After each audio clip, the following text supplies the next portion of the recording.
আজ আমি আপনাদের সঙ্গে শেয়ার করতে যাচ্ছি ডিম ছাড়া খুব সুস্বাদু আর নরম গাজরের কেক। যারা ডিম খান না তাদের জন্য এই কেকের রেসিপিটা একদম পারফেক্ট। প্রথমে গাজরটিকে এভাবে ঝুরি ঝুরি করে কেটে নিতে হবে। এটা বাচ্চাদের জন্য অনেক স্বাস্থ্যকর খাবার। কথা না বাড়িয়েই এক বাটি চিনি নিয়ে হালকা আঁচে ক্যারামেলটা তৈরি করে নেব। সময় নিয়ে ক্যারামেলটা তৈরি করে নেবেন আর বারবার নাড়বেন, নাহলে কিন্তু চিনিটা পুড়ে গেলে তেতো হয়ে যাবে। এবার এই মেশিনের সাহায্যে কিছু কাজু, কিছু কাঠ আর কিছু চিনেবাদাম ভালো করে কুচিয়ে নিচ্ছি। তোমাদের একটু খুলে দেখায় বাদাম কুচিটা কতটা সুন্দর হয়েছে। এবার ওই তৈরি করা ক্যারামেলটাতে গাজর কুচি দিয়ে একটু নেড়ে নেবো। তারপরে কুচিয়ে রাখা বাদামটা দিয়ে ভালো করে 2 মিনিট ফুটিয়ে নিতে হবে।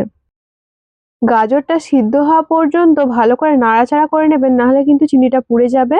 এবার 1 বাটি দুধ দিয়ে 1 বাটির মতো সুজি ওর মধ্যে ঢেলে দিলাম। এবার 1 চামচ বেকিং পাউডার আর স্বাদ মতো নুন আর হাফ কাপ তেল দিয়ে এটাকে ফেটে নিতে হবে। দিয়ে আমি চাপা দিয়ে রাখছি।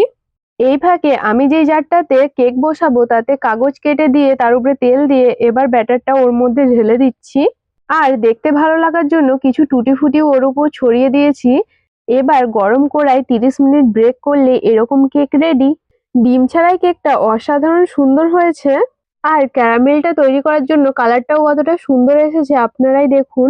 রেসিপিটা ভালো লাগলে চ্যানেলটা সাবস্ক্রাইব করে দেবেন। দেখা হবে নতুন একটা রেসিপি নিয়ে।